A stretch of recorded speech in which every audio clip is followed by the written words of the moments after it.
Corrupt cops plant drugs in a black honor student's locker, smugly watching as they drag her away in handcuffs. In the interrogation room, they think they've found another powerless victim to add to their list of false arrests.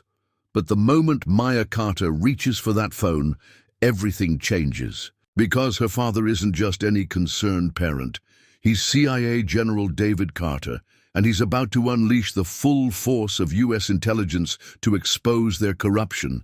Now, these dirty cops are about to learn what happens when they frame the wrong girl. But how deep does this conspiracy go? And will even a CIA general's power be enough to save his daughter before the system swallows her whole? Before we jump back in, tell us where you're tuning in from. And if this story touches you, make sure you're subscribed, because tomorrow I've saved something extra special for you. Maya Carter stood at her locker, Yale acceptance letter clutched against her chest, the morning sun streaming through the windows of Roosevelt High. Her best friend Jasmine squealed beside her, their excitement drawing curious glances from passing students. The pristine halls of the predominantly white school had never felt more like home than in this moment of triumph. "Girl, you did it. You actually did it." Jasmine hugged her tightly. First Carter to go Ivy League. Maya carefully placed the letter in her AP physics textbook. Her father had always told her education was her armor in this world. As the daughter of a CIA general, she'd learned early that success required both excellence and vigilance. Still, this morning felt different, like the beginning of everything she'd worked for. The first sign something was wrong came during third period. Principal Matthews's voice crackled over the intercom, announcing a routine locker inspection. Maya barely looked up from her calculus equations. Random searches weren't uncommon at Roosevelt, though everyone knew they weren't really random. Officer Reeves and Officer Collins strode down the hallway, their boots echoing against the linoleum. Maya noticed they moved with purpose, not the usual meandering path of a random search. They stopped directly at her locker. "Miss Carter," Officer Reeves said, his tone carrying a hint of satisfaction that made her stomach turn.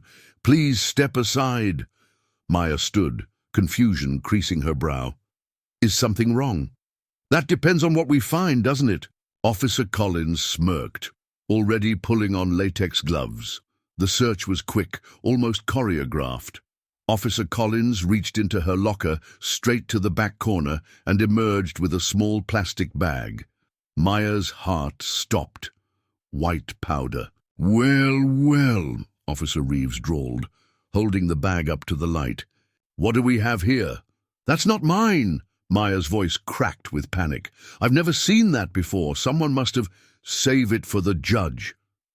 Officer Collins grabbed her arm, spinning her around, the cold bite of handcuffs against... Her wrist sent shockwaves of terror through her body.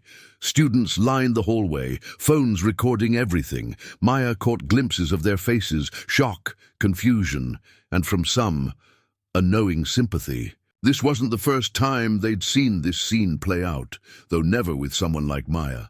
"Please," she tried again, fighting to keep her voice steady. "Call my father.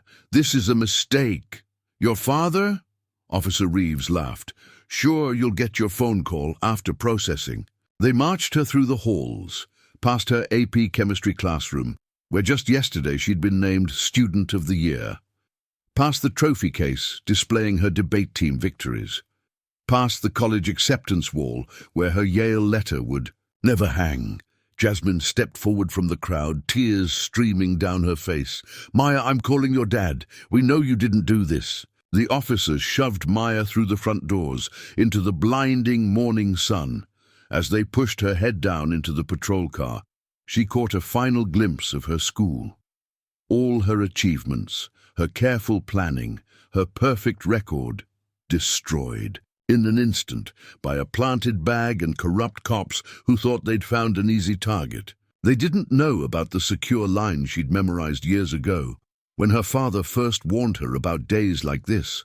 They didn't know about the protocols he'd put in place, the silent alarms already triggering in a secure facility miles away. Most importantly, they didn't know that their perfect frame job was about to unleash something far bigger than a simple drug bust. Maya Carter sat in the back of the patrol car, tears finally falling as they pulled away from Roosevelt High.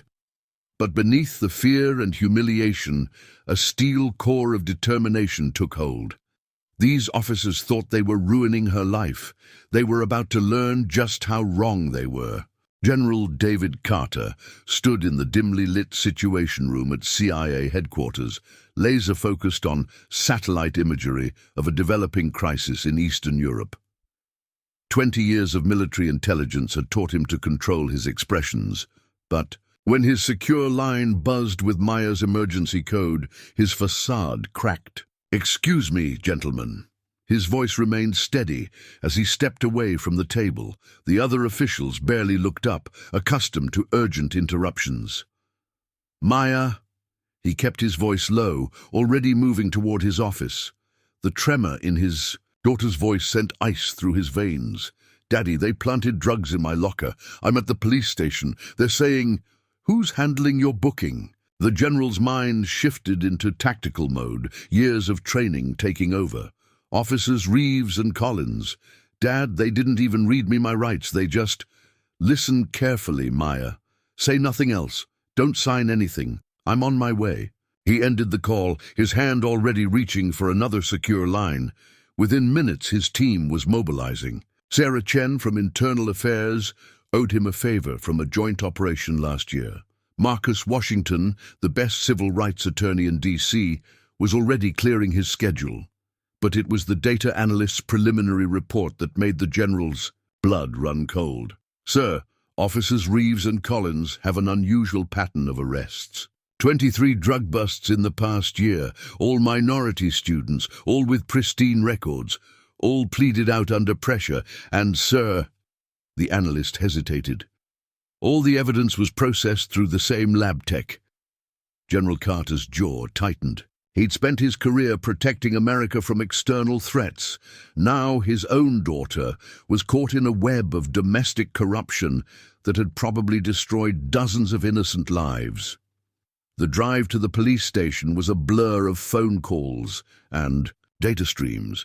His team was pulling financial records, surveillance footage, body cam archives. Every resource at his disposal was now focused on a small-town police department that had just made the biggest mistake of their careers. He arrived to find Officers Reeves and Collins lounging at the front desk, their postures radiating smug satisfaction. They straightened quickly when he entered, his military bearing unmistakable even in civilian clothes. "I'm here for Maya Carter." His voice carried the weight of command. "Sir, she's being processed for a serious drug offense. Only her lawyer can—" "I'm aware of what you're claiming." The general's quiet tone carried more menace than a shout. "I'm also aware that your body cameras were conveniently malfunctioning during the search, that your K9 unit was scheduled but never arrived, that this is your 24th identical arrest pattern targeting minority honor students." The color drained from their faces. "Maya Carter isn't just another statistic for your quota. She's my daughter, and you've just made this personal." Before either officer could respond, Sarah Chen burst through the door, Internal Affairs badge. Prominent. "This precinct is now under investigation," she announced, as more officials flooded in. "All evidence is to be secured. No files are to be deleted." General Carter watched the chaos unfold with cold satisfaction. In the holding cell, he could see Maya sitting straight-backed, chin high despite her tears. She was her father's daughter. They'd taught her to be strong, to be prepared, but they'd never imagined she'd face an enemy wearing a badge. "Daddy!" She flew into his arms the moment the cell opened. "I've got you, baby girl." He held her tight, fury and love warring in his chest. "And we're going to make this right, not just for you, for all of them." As they walked out, he caught Officer Reeves making a panicked phone call. Good. Let them scramble. Let them realize what they'd done. Because David Carter hadn't become a CIA general by playing nice with corrupt officials, he'd earned his position. by methodically, systematically dismantling threats to justice, and these officers had just declared war. Detective Sarah Chen stared at the wall of photos in her office, each face telling the same story. Honor students, athletes, student council presidents, all arrested on suspicion of drug possession, all black or brown, all with squeaky clean records until officers Reeves and Collins randomly searched their lockers. "This goes deeper than two dirty cops," she muttered, adding Maya Carter's booking photo to the wall. Her finger traced the connecting lines she'd drawn between cases. Same officers, same judge, same evidence lab technician. A perfect closed loop of corruption. Her phone buzzed, a text from her contact in evidence. Lab tech Thompson just wiped his hard drive, trying to recover data now. Sarah grabbed her jacket, already dialing General Carter's secure line. The lab tech's panic was their first real break, but as she reached her car, a shadow moved in the parking garage. "Detective Chen," Judge Harrison emerged from behind a concrete pillar. "Taking a special interest in these drug cases, are we?" "Just doing my job, Your Honor." Her hand stayed near her weapon. "Consider this friendly advice." His smile never reached his eyes. Internal affairs should focus on real corruption, not manufactured controversies that could damage careers, including yours. Sarah waited until his footsteps faded before releasing her breath. She'd spent years building cases against corrupt cops, but this felt different. The scope, the organization, the boldness of their operation, it spoke of protection from very high places. Her phone buzzed again. General Carter had texted coordinates for a secure meeting location. As she drove, Sarah's mind raced through the evidence, 23 cases before Maya, all ending in plea deals. All funneled through Judge Harrison's court to the same private juvenile detention center. The general was waiting in a deserted parking lot, his tactical team scanning the perimeter. "Detective Chen, what have you found?" "They're sloppy because they're protected." She handed him a file. "Judge Harrison just threatened me personally. The lab tech is destroying evidence, but look at these intake forms from the detention center." The general's eyes narrowed as he read. The same corporation owns the lab that processes the evidence and the private prison these kids are sent to. And guess who sits on their board? Sarah pulled up a photo on her phone. Judge Harrison himself. They're not just framing kids, they're profiting from it. Federal kickbacks, prison labor contracts. "My team tracked the judge's finances," the general added. "Monthly offshore deposits starting exactly when Reeves and Collins began their drug busts. We're looking at RICO charges if we can prove the connection." A car approached, headlights off. Both of them tensed until they recognized Marcus Washington, their civil rights attorney. "We've got a problem," Marcus called out, jogging over. "They're accelerating Maya's hearing. Harrison is pushing to deny. A bail, transfer her case to adult court. They're trying to bury her in the system before we can build our case." Sarah saw the flash of paternal fear cross the general's face before his military training took over. "How long?" "Hearings in 48 hours.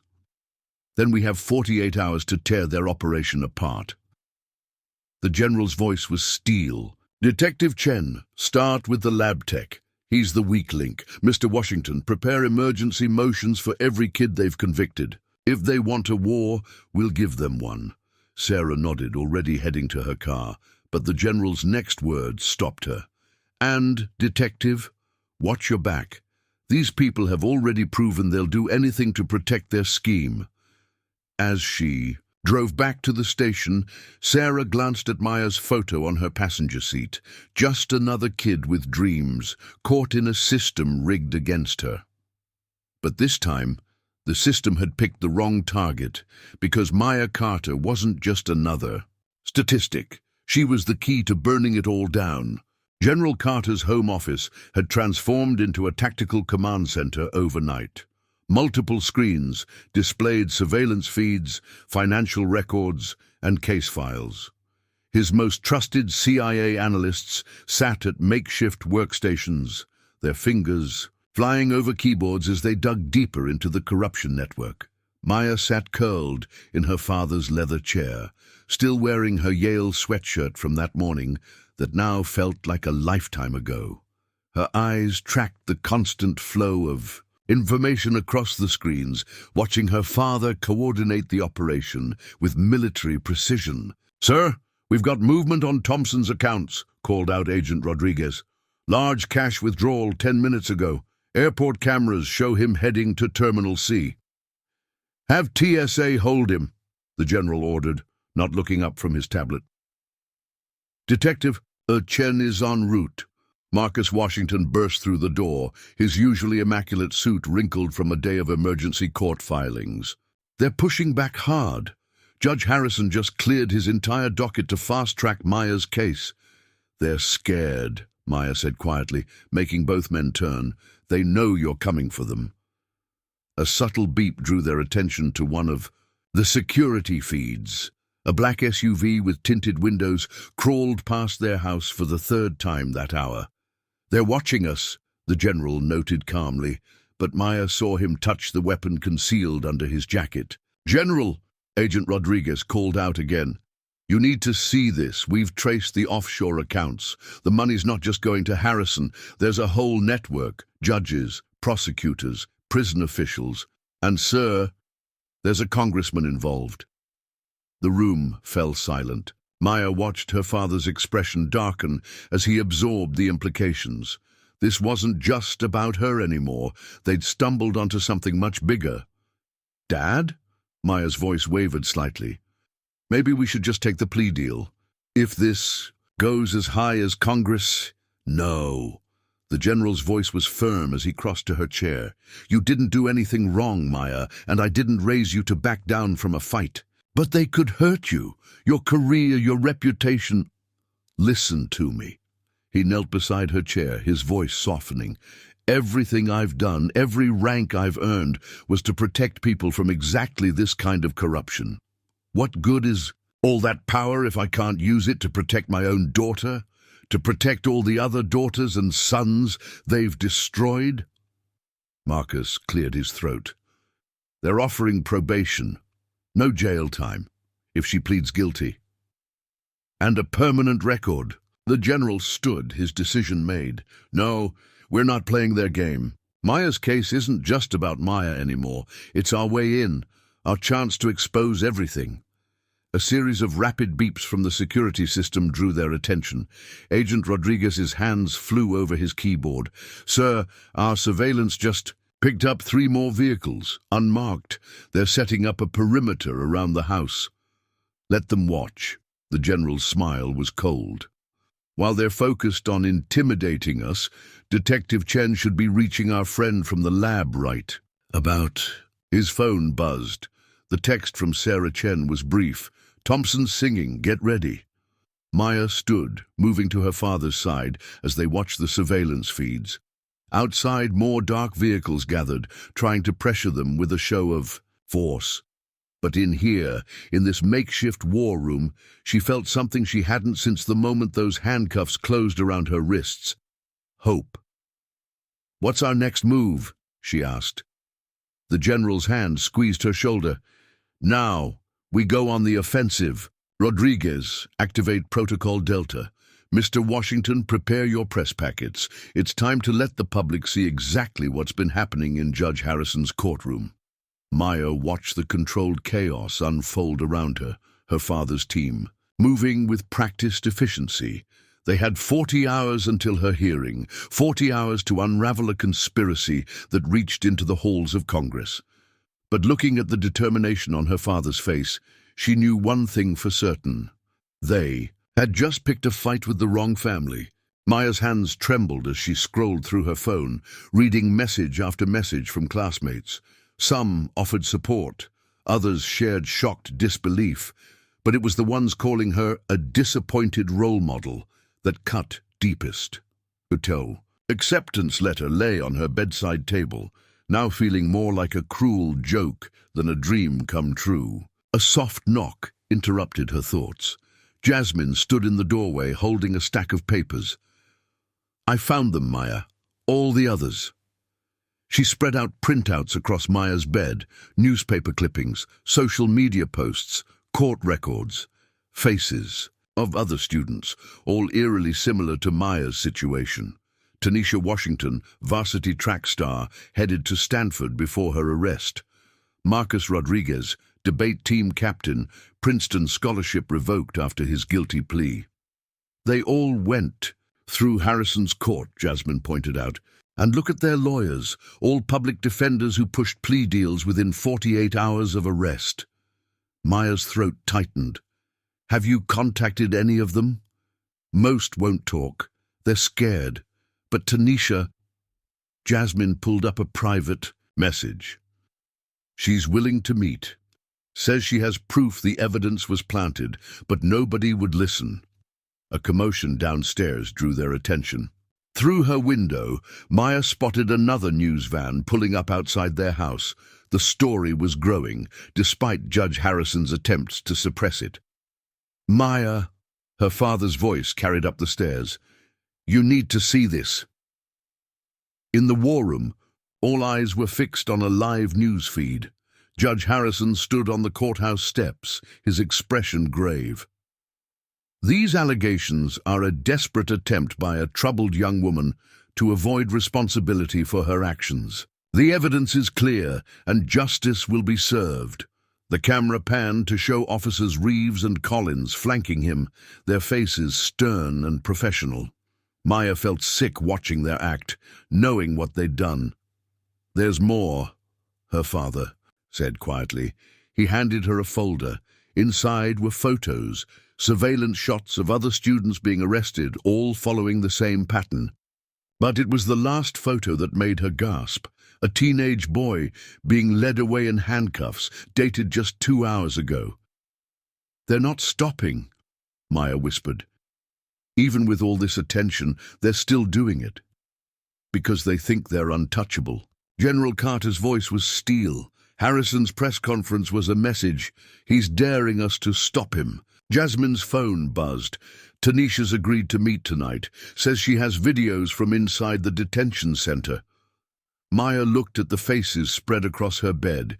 Young, bright futures derailed by a corrupt system that saw them as nothing but profit margins. The trembling in her hands stopped. Fear gave way to anger, then to determination. "Dad," she turned to the general, "these kids and their families, they've been fighting alone, scared and isolated. But we have something they didn't.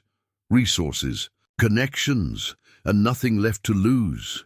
Her father nodded slowly, understanding dawning in his eyes. "You want to bring them together."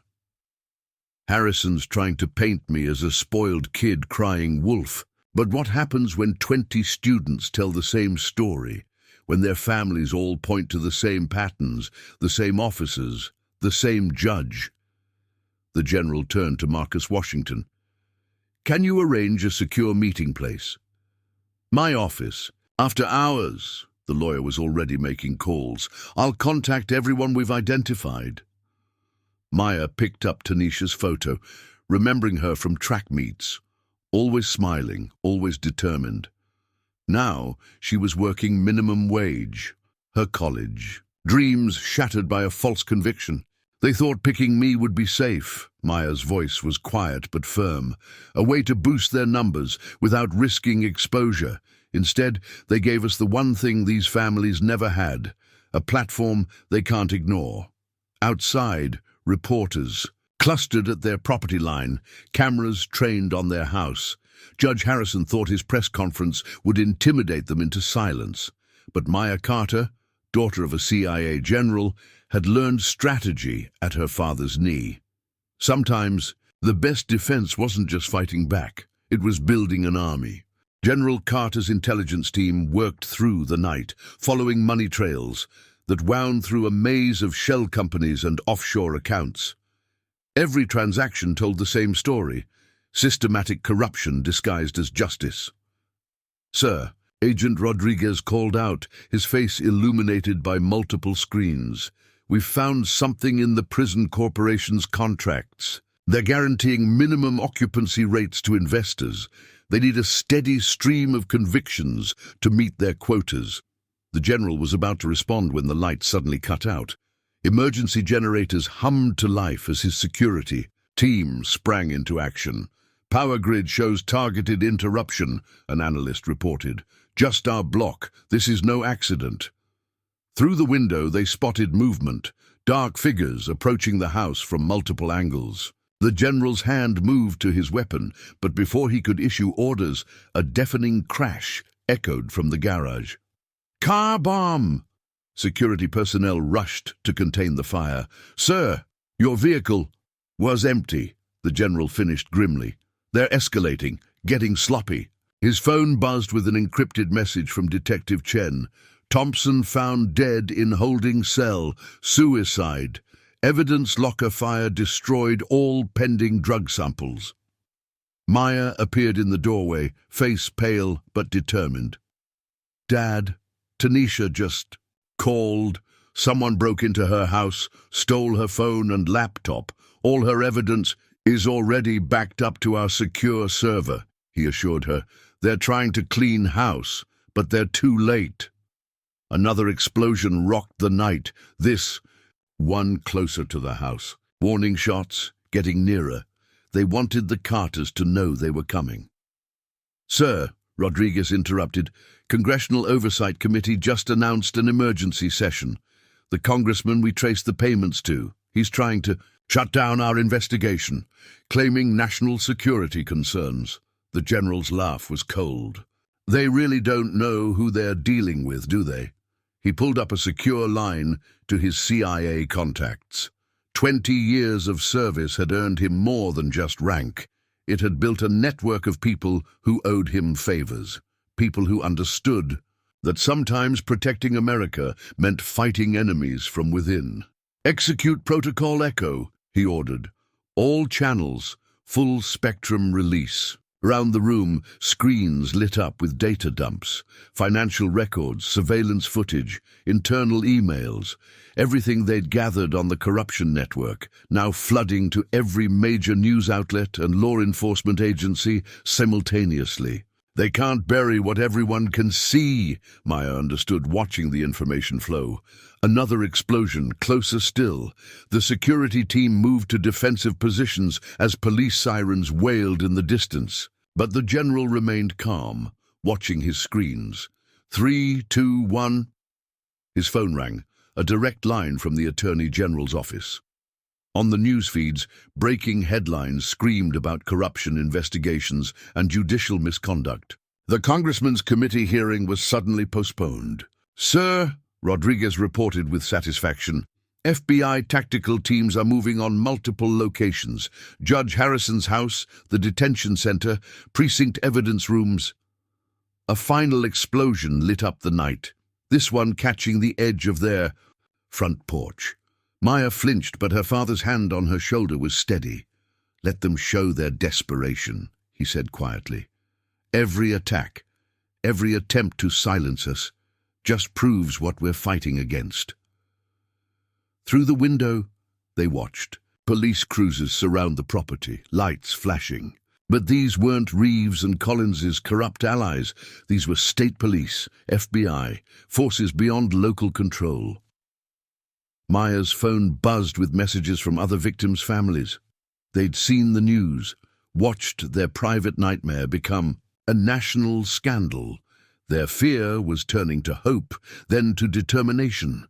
The general surveyed the controlled chaos of his command center, his team coordinating with federal agencies, evidence flowing to prosecutors, years of corruption, finally exposed to light. They thought they could bury the truth with threats and violence, he told his daughter. Instead, they just helped us prove exactly how far they'd go to hide it. Outside, the sirens grew closer as federal authorities moved in. The storm they'd gathered was breaking, and no amount of corrupt power could hold it back now. Deep in the CIA's Cyber Command Center, Agent Rodriguez's team worked with surgical precision. Multiple screens displayed cascading lines of code as they penetrated the police department's supposedly secure servers.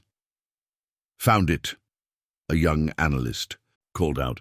They didn't delete the original body cam footage, just buried it behind corrupted file headers. The footage began playing across their main screen.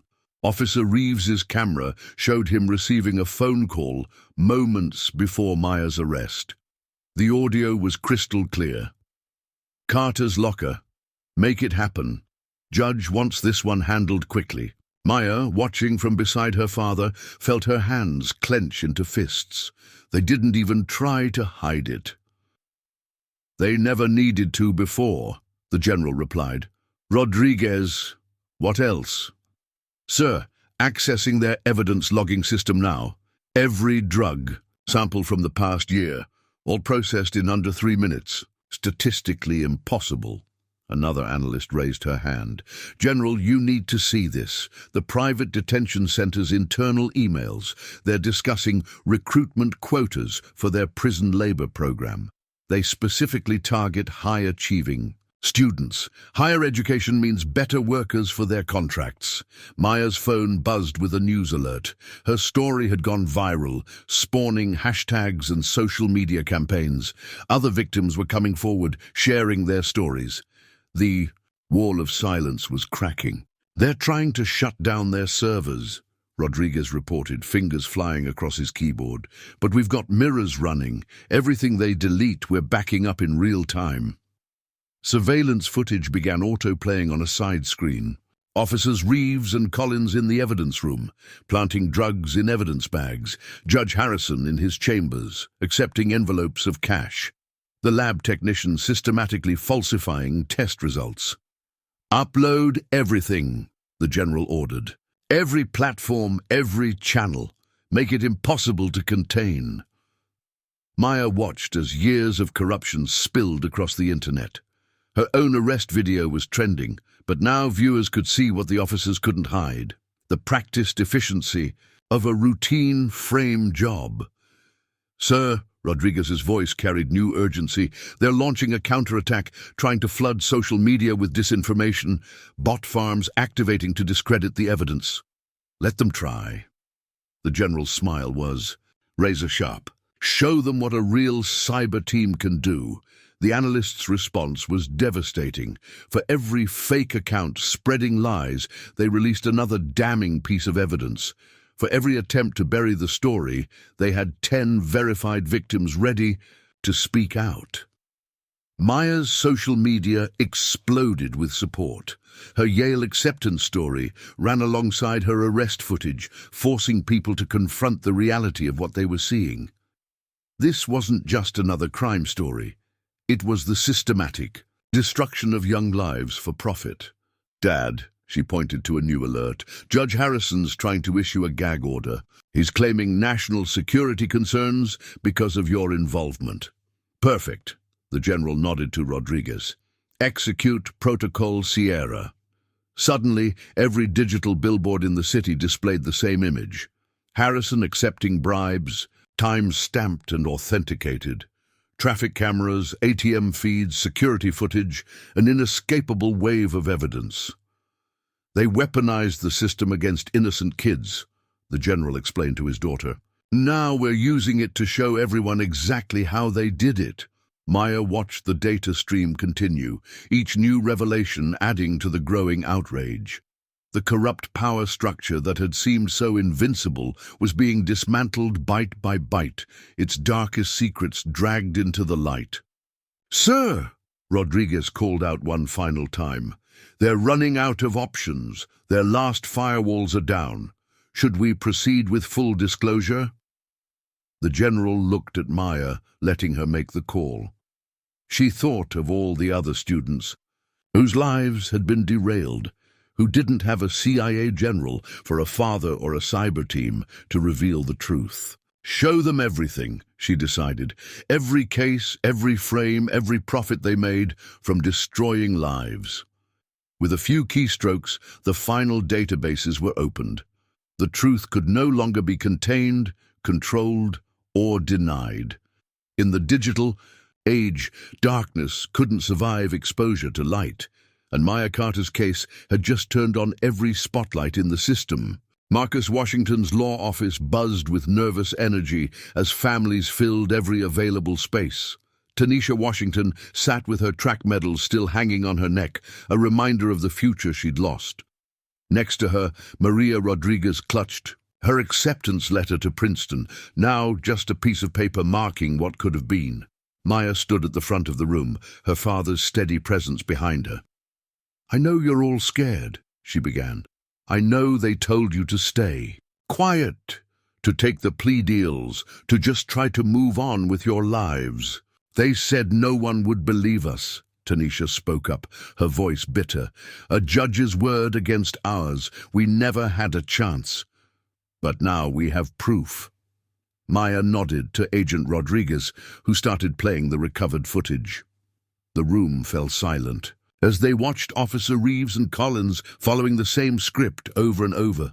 The same planted evidence, the same forced confessions, the same destroyed futures. Maria stood up suddenly, tears streaming down her face. "That's exactly what they did to me. Everything, the locker search, the bag in the back corner. They're not even creative about it." More voices joined in, each story matching the pattern. Harvard acceptances, athletic scholarships, student government positions, all erased by the same corrupt system. "The detention center," a quiet boy named James added. "They made us work in their call center, said it was job training, but they were profiting from our labor, 12 hours a day, no breaks." General Carter stepped forward. "We've traced the money. The private prison corporation pays kickbacks to everyone involved, the officers, the judge, even politicians. Your convictions weren't about justice, they were about profit." The room erupted in anger, years of suppressed rage finally finding a voice. These families had been isolated, made to feel powerless and alone. Now they were discovering their strength in numbers. "Here's what we know," Maya continued, her voice cutting through the chaos. "They target high achievers because we're less likely to have prior records. Our academic success makes the frame-ups harder to believe. And once we're in their system, our education makes us valuable for their labor programs." Tanisha stood up, her medals clicking together. "So what do we do? They've already taken everything from us." "Not everything." Maya's voice was steel. "They took our futures, but they didn't take our voices, and now we have proof to back up every word." Marcus Washington began distributing legal documents. "These are motion forms to vacate your convictions. With the new evidence, we can not only clear your records, but sue for damages. Every false arrest, every day of forced labor, they're going to pay for all of it." The general's phone buzzed. "The FBI just raided the detention center's corporate offices. They're seizing everything, contracts, emails, profit reports. The whole operation is coming down." A mother in the back began to cry. "My daughter missed her high school graduation because of them. She was valedictorian." "I know," Maya said softly. "I almost missed Yale because of them. But that's why we're here, not just to clear our names, but to make sure they never do this to another family again." The mood in the room shifted from anger to determination. These families had been chosen because they were thought to be powerless. Instead, they were about to become the witnesses that would tear down a corrupt empire. "Tomorrow," Maya announced, "we're holding a press conference. Anyone who wants to tell their story will have the chance. The evidence will back up every word, and this time they can't silence us." Tanisha stood again, her medals now a symbol not of what she'd lost, but of who she truly was. "I'll speak. They wanted us to be ashamed, to hide. I'm done hiding." One by one, others stood, parents, students, families united by a shared injustice, now ready to fight back. Maya looked at their faces, no longer victims, but warriors preparing for battle. The system had chosen them because they were young, because they were minorities, because they were supposed to be easy targets. Instead, they had become its worst nightmare, witnesses who could not be silenced, armed with truth that could not be denied. Detective Sarah Chen adjusted her wire for the third time, heart pounding beneath her ill-fitting evidence room uniform. 3 weeks of deep cover work had led to this moment. She'd played the role perfectly, the jaded lab assistant, hungry for extra cash, willing to look the other way. "New samples coming in," Officer Collins announced, dropping a box on her desk. "Judge wants these processed by morning. Regular procedure." Sarah nodded, already knowing what regular procedure meant. "Don't test the samples. Don't log the chain of custody. Just mark them positive and move on." The same pattern they'd followed with Maya Carter's case. "Thompson's replacement seems to be working out," she heard Reeves say in the hallway, not asking nearly as many questions as he did. If they only knew. Every fake test, every falsified report was being documented, photographed, and transmitted. To General Carter's team, the evidence room had become their biggest source of proof, the place where the conspiracy couldn't hide its tracks. Her phone buzzed. A text from an unknown number. "Watch your back. Cameras in ceiling tiles. Not all cops here are dirty." Sarah's pulse quickened. Someone else on the inside. She casually glanced up, spotting the tiny lens she'd missed, but instead of panicking, she smiled. Let them watch. Every surveillance feed was just more evidence for their case. "Chen!" Officer Reeves barked from the doorway. "Judge Harrison wants to see you, says he likes to meet all new personnel personally." This was it, the chance they'd been waiting for. Sarah had spent hours studying the judge's patterns, learning how he vetted new conspirators. One meeting with him could give them everything they needed. The judge's chambers were exactly what she expected. Old money and older power. Harrison sat behind his massive desk, radiating false warmth. "Ms. Chen," he smiled. "Quite a coincidence, isn't it? Another Chen in our evidence room so soon after poor Thompson's unfortunate accident." The threat was clear, but Sarah held her ground. "Just lucky timing, Your Honor. I go where the work is." "Indeed." He slid an envelope across the desk. "Consider this a welcome bonus. There will be more, of course, as long as you understand how things work here." Sarah pocketed the envelope, her hidden camera capturing everything. "I'm a quick learner, sir." "Excellent, because we have a situation developing. This Carter case. It's drawing unwanted attention. We need all evidence handled carefully." "Of course, Your Honor." Sarah's wire picked up every word. "I understand completely." Back in the evidence room, she carefully documented the envelope's contents. $10,000 in unmarked bills, just like Thompson had received before. His suicide. Her phone buzzed again. The unknown number. "Meeting. Parking level B, 10 minutes. Come alone." Every instinct screamed trap, but Sarah had learned to trust her gut. In the dim garage, she found a young officer waiting, nervous but determined. "Officer Martinez," he introduced himself. "I've been tracking their operation for months but couldn't prove anything. When I saw you checking the ceiling cameras, I knew you weren't really their new accomplice."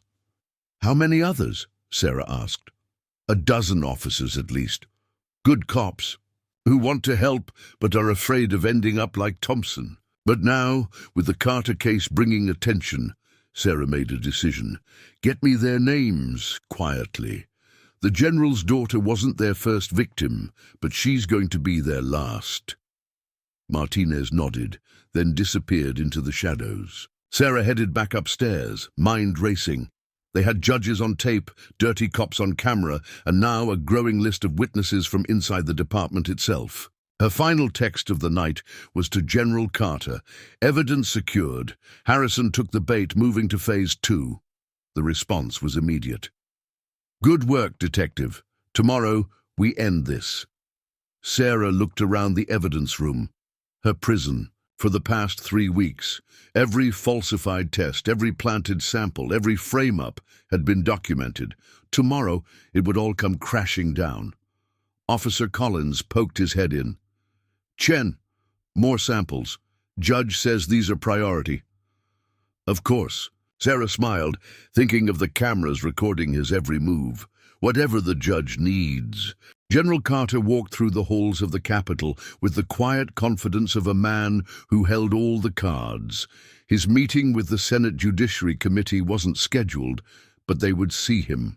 They had no choice. "Sir," a nervous aide intercepted him, "Senator Williams is in a closed session." "Not anymore." The general handed over a USB drive. "He'll want to see this immediately." Inside the committee room, faces turned as he entered. Senator Williams, the committee chair, recognized the threat in the general's calm demeanor. "This is highly irregular, General Carter. If this is about your daughter's case, this is about systematic corruption in our justice system," the general interrupted, nodding to an aide who began distributing files. "About federal funds being channeled into private prisons through fraudulent convictions, about judges and police officers conspiring to traffic innocent minors into forced labor programs." The room erupted in whispers as committee members flipped through the evidence. Financial records, surveillance footage, sworn testimonies, a mountain of proof too large to ignore. Meanwhile, across town, Maya stood at the center of a growing protest outside the courthouse. Hundreds of students, parents, and activists carried signs demanding justice.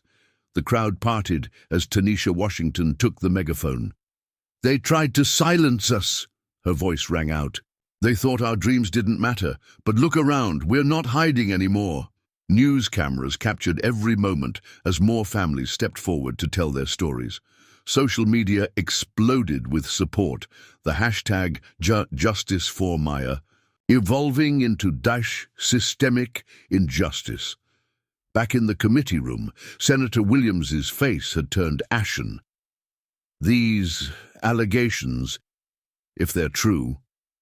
"Every word is verified," the general confirmed. "And in 1 hour, it all goes public. Unless this committee takes immediate action, emergency hearings, federal investigation, complete audit of every case handled by Judge Harrison and his conspirators." A junior senator scoffed. "You're blackmailing the United States Senate." "No," the general's voice was steel. "I'm giving you a chance to be on the right side of history, to do your jobs before the public realizes you've been ignoring this corruption for years." His phone buzzed. A message from Detective Chen. The evidence room sting had worked perfectly. They had Judge Harrison on tape, ordering more false drug tests, more forced confessions. 1 hour, he reminded the committee. After that, these families take their stories to every media outlet in the country. America will see exactly how its justice system has been corrupted for profit. Senator Williams studied the general's face, recognizing the immovable force before him. "Clear the room," he ordered. "Except you, General. Let's discuss terms." Outside the courthouse, Maya received her father's text. "It's happening. Don't let up." She grabbed the megaphone from Tanisha. "They thought we were powerless." The crowd roared in response. "They thought we would stay quiet. But today we show them what justice really looks like." Police officers watched nervously as the crowd grew. But these weren't the corrupt cops who'd arrested her. These were the honest ones, the ones Officer Martinez had gathered. Some even nodded in support. Inside his chambers, Judge Harrison watched the protest through his window, his empire crumbling in real time. His phone had been ringing non-stop, co-conspirators desperate for answers, for protection, for any way out. But there would be no escape. General Carter had built his case too carefully, gathered his evidence too meticulously. The system that had protected them for so long was about to collapse. Maya's voice carried through the window.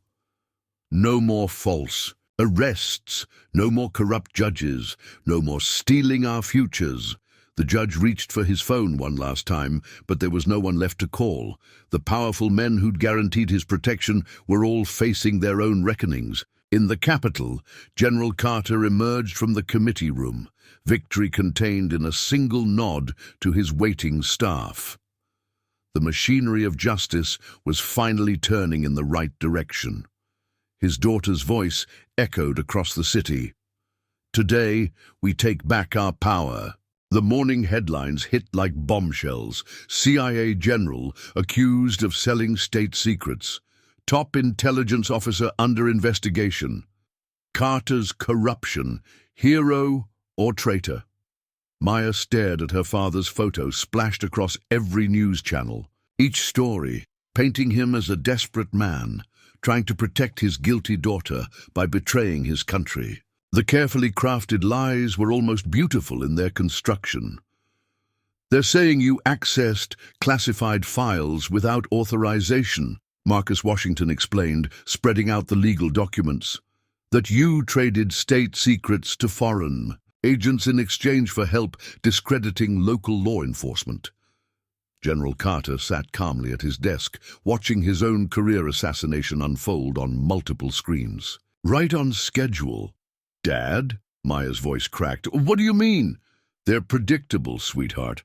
When threats don't work, when bribes fail, they try to destroy your credibility. I've seen it 100 times in my line of work." Agent Rodriguez burst in, his face grim. "Sir, they're suspending your security clearance. FBI's on their way with a warrant." "Good." The general's smile confused everyone except his closest staff. "Let them come." Maya watched in horror as black SUVs surrounded their house. Her phone buzzed with messages from Yale. Her acceptance was under review, pending the investigation. Everything they'd built, everything they'd fought for, was being systematically dismantled.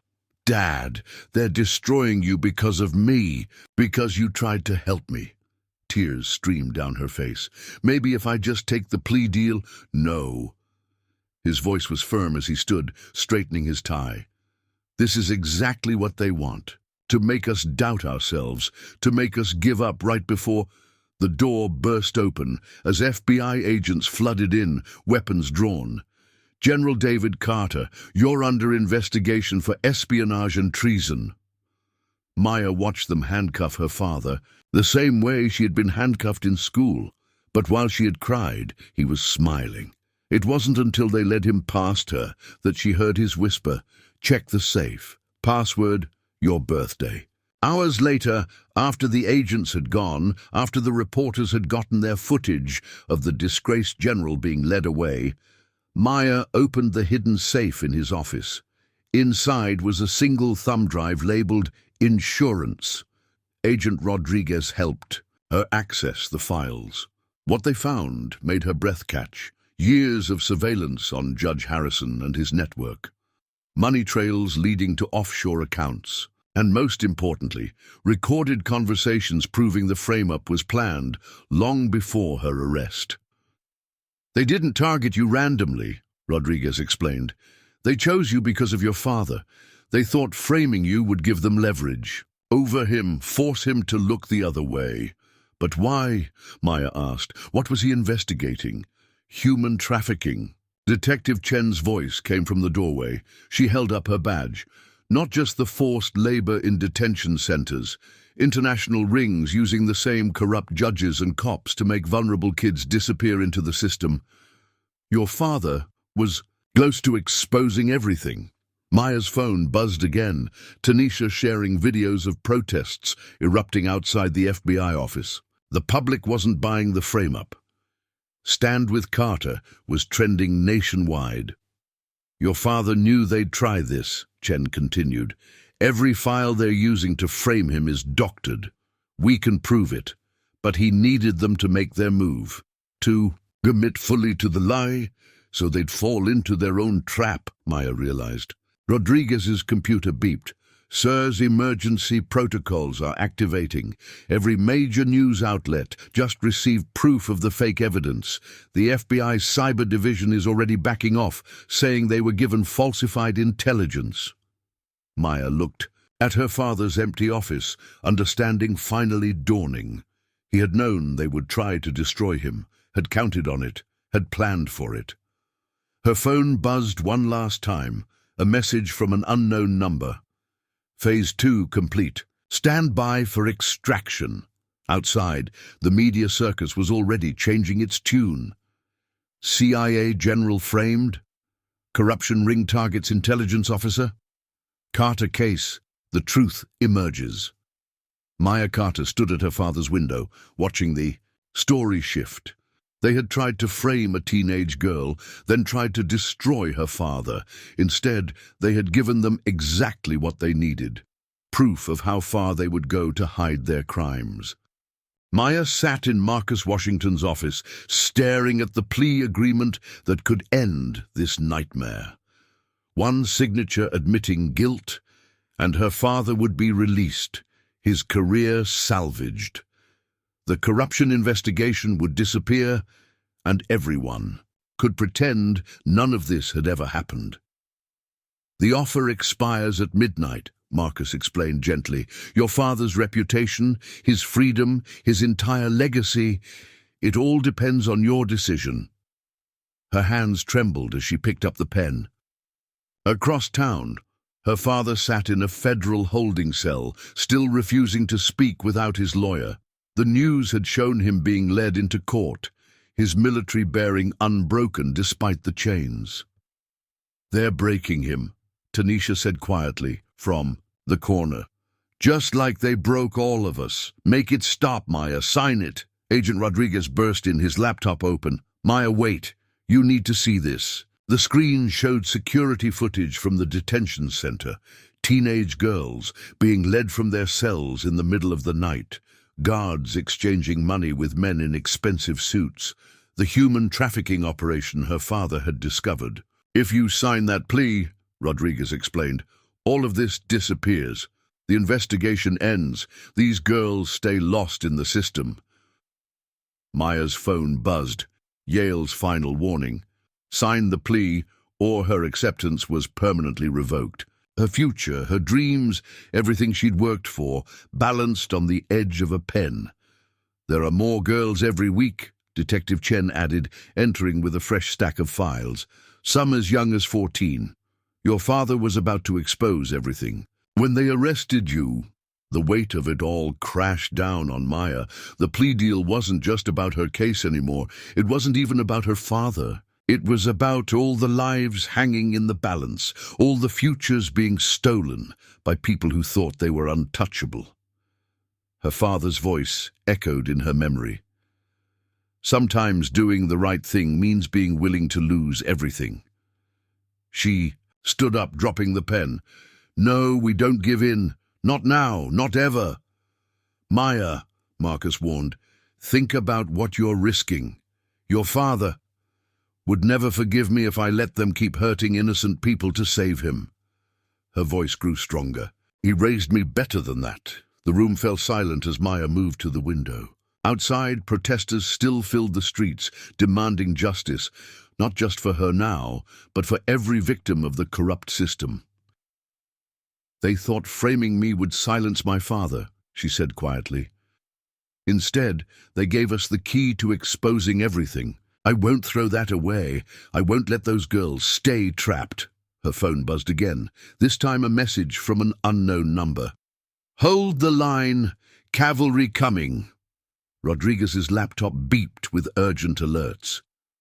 Multiple FBI raids happening. Right now, they're hitting the detention center, Judge Harrison's house, the private prison company's offices. The judge's insurance policy just leaked, Chen added, checking her own phone. Names, dates, recordings. He was documenting. Everything to protect himself. Now it's all public. Maya thought of her father in his cell, waiting to see if his daughter would break under the pressure. She thought of all the other daughters still trapped in the system, waiting for someone to fight for them. Tell Yale they can keep their acceptance, she declared. Tell the prosecutors they can keep their plea deal. We're not backing down. Tanisha stood, her own decision made. Then we fight, all of us. No more silence. Outside, the protest chants grew louder. Inside, Maya Carter felt the last of her fear fall away. They had tried to break her with handcuffs, tried to break her father with chains, tried to break them. both with lies. Instead, they had made her stronger, made her understand what real justice meant, what real courage looked like. Her father had risked everything to protect her. Now she would risk everything to finish what he started. Sometimes, she realized, the breaking point wasn't where you shattered, it was where you finally became unbreakable. Operation Sunlight began at dawn. FBI tactical teams breached 6 locations simultaneously, their raids coordinated with military precision. Judge Harrison was pulled from his bed in silk pajamas, his phones and computers already seized. Officers Reeves and Collins were arrested at the precinct, their shocked colleagues watching as they were led away in the same handcuffs they'd used on so many innocent kids. From the command center in Marcus Washington's office, Maya watched the operation unfold on multiple screens. Her father's CIA team had planned everything, setting the charges that would demolish the corrupt empire all at once. Federal agents entering the detention center now, Agent Rodriguez reported. All exits secured. No one gets out with evidence or victims. Detective Chen's voice crackled over the radio. Judges' chambers breached. Multiple safes located. They're stuffed with cash and documented bribes. The morning news couldn't keep up with the developments. Every hour brought new arrests, new revelations, new proof of how deep the corruption reached. The private prison company's CEO was led out in handcuffs during a board meeting. Politicians who had protected the scheme suddenly faced recall elections. Maya, Tanisha burst in, her phone streaming live footage. They're freeing them. All the girls from the detention center. They're bringing them out right now. The screens showed teenagers emerging into the sunlight, some of them imprisoned for months on false charges. Each one represented a life interrupted, a future nearly stolen. But now, they walked free, their cases already being overturned as evidence of the frame-ups emerged. We've got movement at the federal courthouse, Rodriguez announced. They're releasing the general. Maya's heart leaped as she watched her father walk out of custody, his head high. The same prosecutors who had charged him with treason now apologized publicly, admitting they had been deceived by false evidence. Sir, Agent Rodriguez said into his comm, Operation Sunlight is green across all targets. The system is exposed. Good work, everyone. The general's voice was strong and clear. Maya, are you there? I'm here, Dad. She fought back tears. We did it. No, baby girl, you did it. You held the line, gave us the time we needed to bring it all down. Around the city, more dominoes fell. The police chief resigned in disgrace. The private prison company's stock collapsed. Judge Harrison's other victims came forward by the dozens, their stories matching the evidence perfectly. We found the trafficking records, Detective Chen reported. International connections. Corrupt. Officials across 3 states. This is bigger than we imagined. And now it's all exposed to sunlight, the general replied. Maya, I'm on my way to you. It's time to finish this. Maya turned to the wall of evidence they'd gathered. Photos, documents, testimonies. Each piece had seemed small on its own, but together they revealed the truth too huge to hide. Incoming, Rodriguez called out. Major media requests, they all want the full story. They'll get it, Maya decided.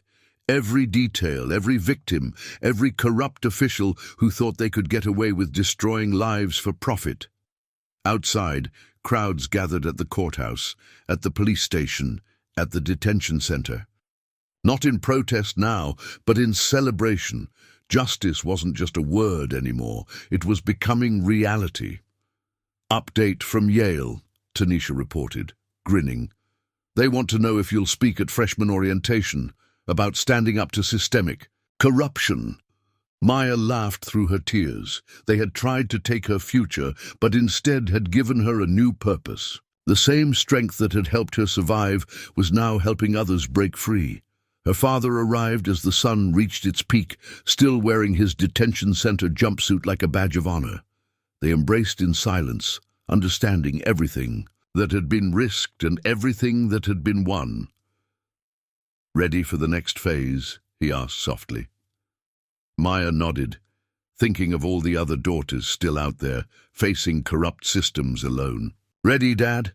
Let's make sure this never happens again. Together, they faced the cameras waiting outside. It was time to tell their story, time to show the world what real justice looked like, time to prove that sometimes the greatest victories came from refusing to be broken. The interrogation room felt different from this side of the table. Maya sat with her father and Detective Chen, watching Judge Harrison fidget in his orange jumpsuit. The man who had terrorized so many families now looked small, desperate.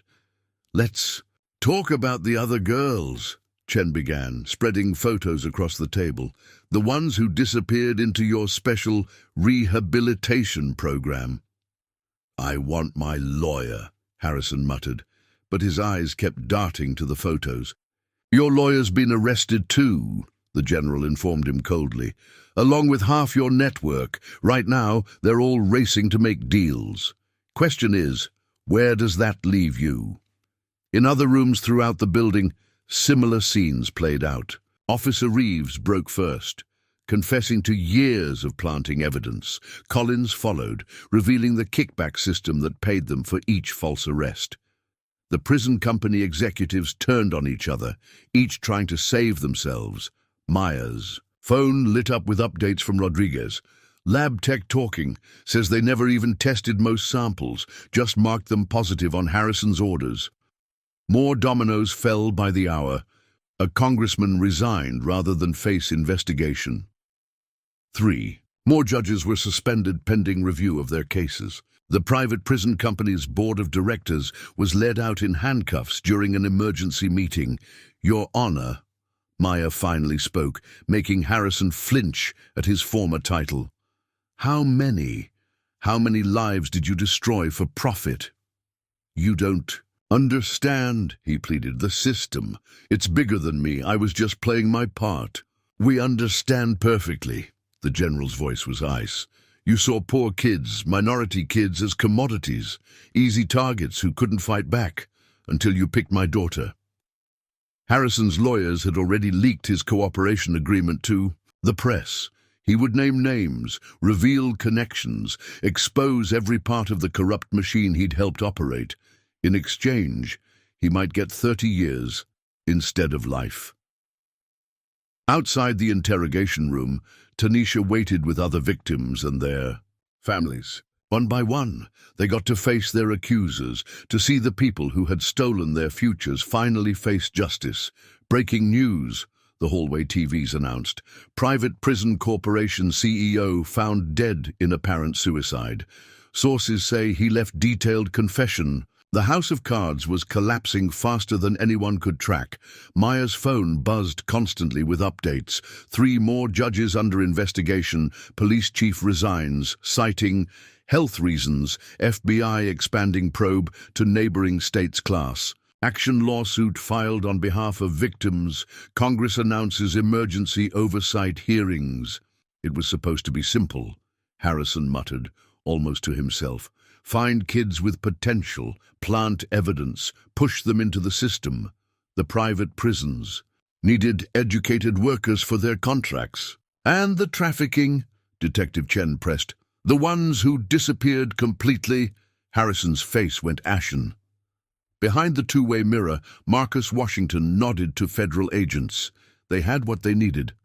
Maya stepped out into the hallway where Tanisha waited with other survivors. Their faces showed a mix of emotions, relief, vindication, lingering trauma, and budding hope. They're all talking, Maya announced. Trying to cut deals, save themselves. But there's nowhere left to hide. Her phone buzzed one final time. A message from Yale. In light of recent events, we would be honored to have you speak at commencement about justice reform. She smiled, thinking how different this felt from her first time in handcuffs. The system had tried to break her, tried to make her another statistic. Instead, she had become the key to breaking the system itself. The general emerged from the interrogation room, his face grim but satisfied. Harrison gave up everything. Names, dates, offshore accounts. The whole network is exposed. Outside, news helicopters circled the building as more arrests were made. The corrupt empire that had seemed so untouchable was crumbling in real time. Maya thought of all the other daughters still out there, facing broken systems alone. This victory wasn't just for her, it was for all of them. And it was just the beginning. The federal courthouse steps were packed with hundreds of people as Maya Carter approached the microphone. Behind her sat row after row of survivors, young lives nearly destroyed by corruption, now reclaiming their voices and their futures. "My name is Maya Carter," she began, her voice carrying across the hushed crowd. "3 months ago I was handcuffed and dragged out of my high school based on planted evidence. They thought I was powerless. They thought I would break." Cameras flashed as she gestured to the families behind her. But I wasn't alone. Each person here has a similar story. Honor students, athletes, artists, young people with dreams, targeted because they thought we wouldn't fight back. Inside the courthouse, a grand jury was hearing testimony from Judge Harrison and his co-conspirators. Their desperate plea deals had exposed corruption beyond anyone's imagination. Dozens of officials, millions in bribes, hundreds of lives derailed for profit. "The evidence is overwhelming," the U.S. Attorney announced from the podium. "This office is pursuing maximum sentences for all involved in this criminal enterprise. And to every victim, your convictions will be overturned, your records expunged, your futures restored." Tanisha took the microphone next, her track medals gleaming in the sun. "They stole my scholarship, but they couldn't steal my spirit. Today," Stanford called, "they're reviewing my application. We all get second chances now." The crowd erupted in cheers as more survivors shared their stories. Each testimony built upon the last, revealing the full scope of injustice they had faced and overcome. General Carter watched from the side, pride mixing with determination on his face. His CIA team had already expanded their investigation, identifying similar corruption rings in other states. This wasn't just about one city anymore. It was about changing the entire system. "Breaking update," news tickers announced. "Congress fast-tracks juvenile justice reform bill. Private prison contracts under federal review. Police departments nationwide implementing new oversight measures." Maya's phone buzzed with messages from other students across the country, sharing their own stories of facing corrupt officials. What had started with one wrongful arrest was becoming a national movement for accountability and change. "This isn't the end," Maya declared, facing the cameras. "This is just the beginning. To every young person facing injustice, you are not alone. We will stand with you, we will fight with you, and we will win." Detective Chen approached the podium. With breaking news, the FBI just announced a dedicated task force to investigate systemic corruption in juvenile justice nationwide. This is no longer just a local issue. Inside the courthouse, Marcus Washington supervised as case files were reopened, convictions reviewed, lives restored.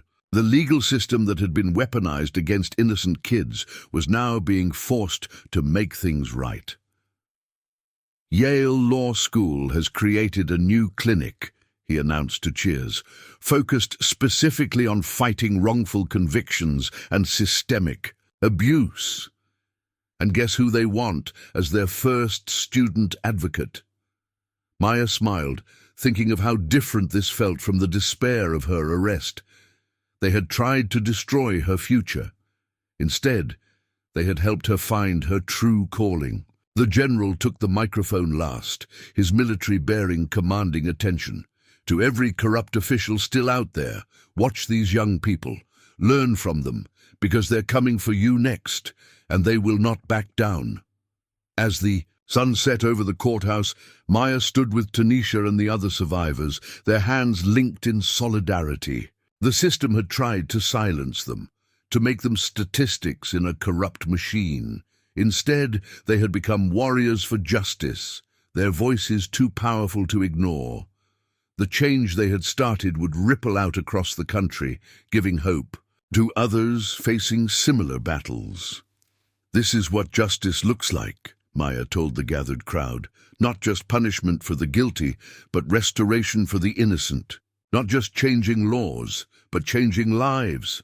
The applause was deafening, but Maya wasn't listening. She was watching the faces of younger kids in the crowd, seeing them realize that they too could stand up, fight back, and win. The sentencing hearing painted a stark picture. Judge Harrison stood in chains where he had once presided, facing the young lives he had tried to destroy. The courtroom was packed with survivors and their families, watching justice finally unfold. Dishonest. Defendant has pleaded guilty to multiple counts of corruption, conspiracy, evidence tampering, and human trafficking, the federal judge intoned. Before passing sentence, we will hear victim impact statements. Maya went first, standing tall. At the podium, "You thought we were easy targets. Poor kids, minority kids, kids without power. You saw us as nothing but profit margins for your private prisons.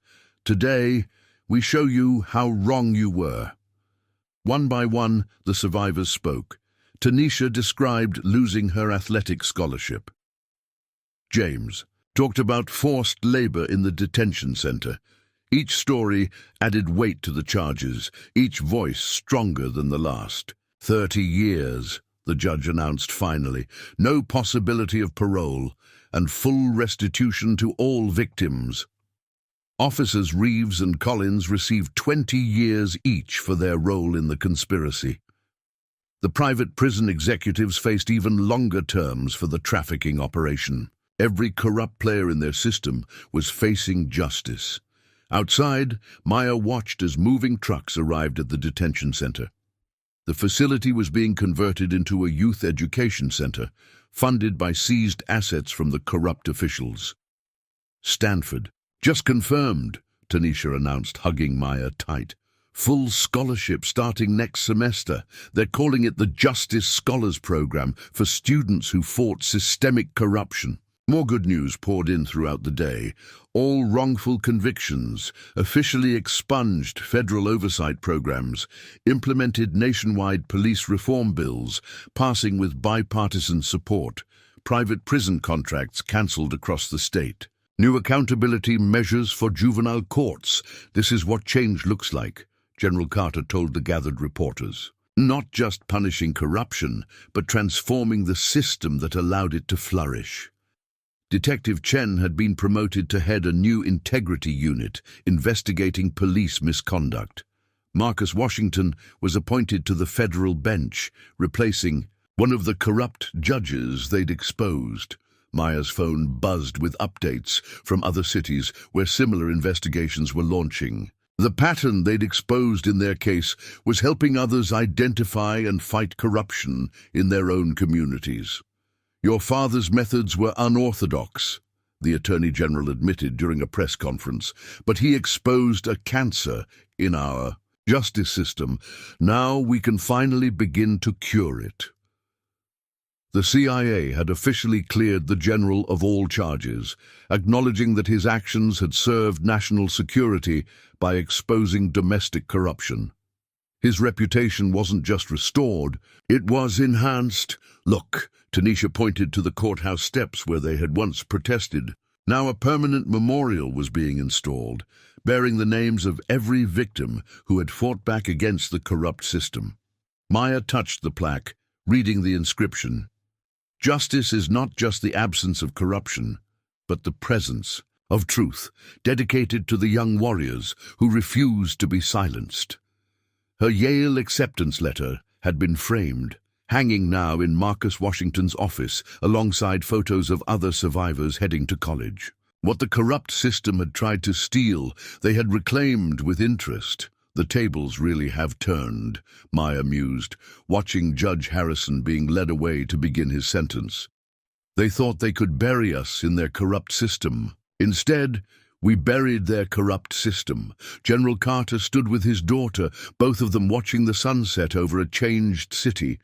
The corrupt power structure that had seemed so untouchable was now dismantled, its pieces being rebuilt into something better. You know what the best revenge is? Maya asked, smiling at her father. What's that, baby girl? Living well, succeeding, and making sure they never get to hurt another kid like they tried to hurt us. Around them, the city was transforming. New judges, honest cops, reformed policies. But the real change was in the young people who had found their voice, their power, and their purpose in fighting for justice. The system had tried to break them. Instead, they had rebuilt it. 1 year later, Maya Carter stood at the podium of Yale's freshman orientation, her father beaming proudly from the front row. Her story had become required reading in law schools across the country, a case study in how systemic corruption could be exposed and defeated. They thought arresting me would silence me, she told the incoming students. Instead, it gave me a voice. It showed me my true purpose. The Justice Reform Foundation she had founded with Tanisha was already helping other young people fight wrongful convictions. Their legal clinic had spread to 20 cities, with former victims becoming powerful advocates for change. General Carter had retired from the CIA to lead a federal task force on judicial integrity. His methods for exposing corruption were being taught to a new generation of investigators. The system that had once seemed impossibly corrupt was being rebuilt piece by piece. Last week I visited the youth center, Maya continued. The same building where they once imprisoned innocent kids now offers college prep courses. The same corrupt system that tried to steal our futures is now helping it build them. Tanisha was thriving at Stanford, her track medals now joined by academic honors. James had started a support network for survivors of detention center abuse. Each person who had faced the corrupt system had found their own way to fight back. The changes they had sparked continued to spread. Private prison contracts were being cancelled nationwide. Police departments were implementing strict oversight measures. Judges faced new accountability standards. The power structure that had protected corruption was being dismantled. But our work isn't finished, Maya reminded her audience. Somewhere right now, another young person is facing injustice alone. Our job is to stand with them, to fight with them, to show them that justice is possible. Her father joined her at the podium as she finished, both of them thinking of that terrible day when corrupt cops had tried to destroy her life. They had thought she was powerless. They had thought she would break. Instead, she had become unbreakable. They all had. This is how change happens, Maya concluded. Not all at once, but person by person, case by case, day by day, until finally justice isn't just a word, it's a reality. The dawn of a new day was breaking across America, and in its light, the shadows where corruption had hidden were finally fading away.